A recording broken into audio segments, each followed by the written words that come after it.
Coordination কমিটিকে মিছিলের অনুমতি সিঙ্গেল বেঞ্চের এই নির্দেশকে চ্যালেঞ্জ জানিয়ে ডিভিশন বেঞ্চে এবার রাজ্য সিঙ্গেল বেঞ্চের নির্দেশকে চ্যালেঞ্জ জানিয়ে ডিভিশন বেঞ্চের রাজ্য কোঅর্ডিনেশন কমিটির কোনো আইনজীবী না থাকায় সেই শুনানি পিছিয়ে গেছে। আগামীকাল মামলার পরবর্তী শুনানি। কোঅর্ডিনেশন কমিটিকে মিছিলের অনুমতি দেন বিচারপতি রাজাশেখর মান্থা। হাওড়া রেল মিউজিয়াম থেকে নবান্ন বাসস্ট্যান্ড পর্যন্ত মিছিলে অনুমতি দেন বিচারপতি রাজাশেখর মান্থা।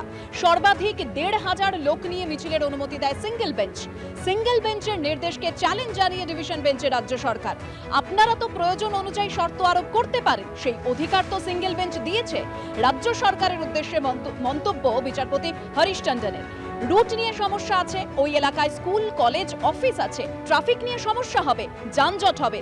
ডিভিশন বেঞ্চে জানালো রাজ্য, নবান্ন এলাকায় ১৪৪ ধারা থাকে, আমরা মিছিলের বিরোধিতা করছি না, রুট বদল করতে বলছি। হাইকোর্টে সওয়াল রাজ্য সরকারের।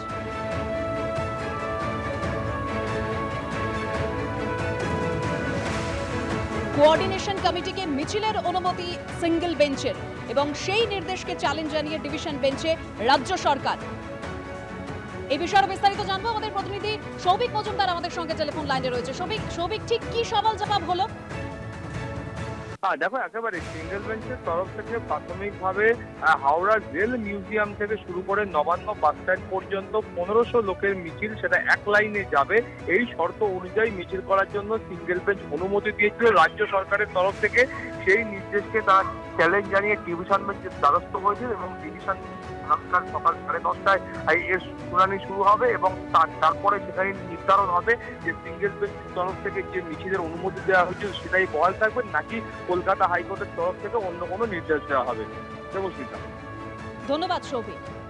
শেখ শাহজাহানকে স্বাস্থ্য পরীক্ষার জন্য ইতিমধ্যে নিয়ে যাওয়া হয়েছে জোকা ইএসআইতে। সেখান থেকে আমাদের প্রতিনিধি সুকান্ত মুখোপাধ্যায় আমাদের সঙ্গে রয়েছে। সুকান্ত,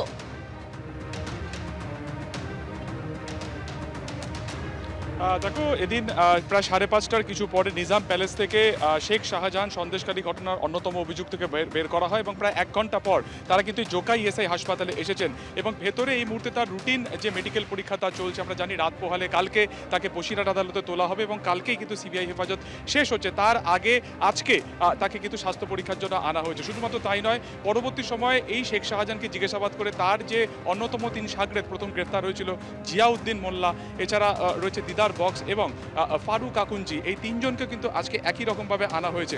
আজকে নিজাম প্যালেস থেকে বেরোনোর পর একাধিক প্রশ্ন তাকে করা হয়, বিশেষ করে এখানে ইএসআই থেকেও ঢোকানোর সময় কিন্তু জোকা ইএসআইতেও যখন তারা ঢোকে একই ধরনের একাধিক প্রশ্ন তাকে করা হয় যে ঘটনার দিনকে তার কি ভূমিকা ছিল এবং তিনি আর কার কার নাম বলেছেন, এরকম একাধিক প্রশ্ন করা হয়। কিন্তু আজও কিন্তু শেখ শাহজাহানকে কার্যত নিরুত্তর দেখায়, তিনি কোনো রকম কথা বলেননি।